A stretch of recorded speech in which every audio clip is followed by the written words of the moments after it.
That's what's on the line. So let me assure you, the hands of the Jewish state will never be shackled. Israel will always defend itself. It's very interesting how this expression comes up over and over again by some of these Jewish extremists. They say that the hands of our nation are not shackled. The hands of the Jews are not shackled. They use this. And this is what Allah says in the Quran. And the Jews say the hands of Allah are shackled. The hands of God are shackled. And then Allah responds to them, chained are their hands, and they're cursed for what they say.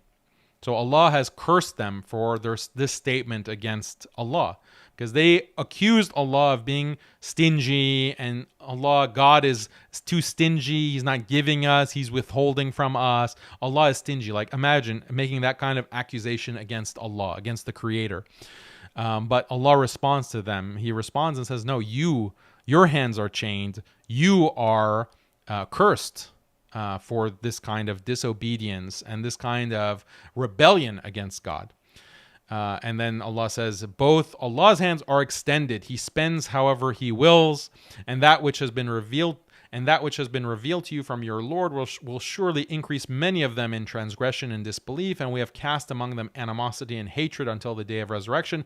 Every time they kindled the fire of war against you, Allah extinguished it, and they strive throughout the land, causing corruption, and Allah does not like corruptors. Mufsideen, they're creating fasad. This is an important expression in the Quran, and we'll see another verse that has the same expression, fasad, that they create. So it's interesting that Netanyahu in this moment says that our hands are not chained, in defiance of what the Quran says. So who do you think is going to win? Netanyahu and the terror state, or Allah?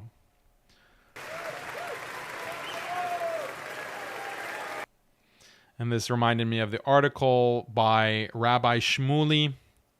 Rabbi Shmuley, which you might have heard of, the most famous American rabbi. He wrote this article in the Jerusalem Post, Is God an Anti-Semite? Where he accuses God of potentially being an anti-Semite. And this reminded me of this verse as well, accusing God of being stingy or not giving. And Shmuley ends his article like this. No, God is not an anti-Semite. The very fact that the Jewish people still exists proves it, but it's high time that He started showing His love rather than just talking about it. SubhanAllah. So can you imagine saying this about Allah subhanahu wa ta'ala? Saying this about Allah, the Creator, the Almighty, the All-Powerful, the All-Merciful, the All-Generous Allah. You're accusing Him of being stingy. You're saying He better start showing His love. He better start showing it. Like, who are you? Who are you to say such a thing to Allah? So this is the curse. Like, you're going to bring the curse of Allah on you. You're going to bring the destruction of Allah on you for these kinds of statements. And it's exactly what the Quran says. Exactly.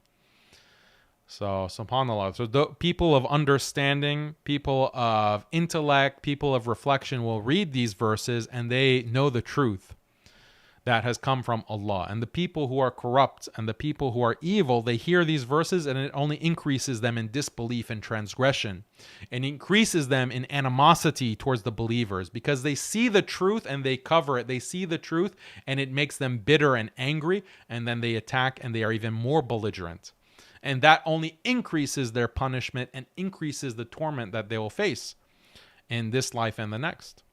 So just read and marvel at the beauty and the power of the words of Allah.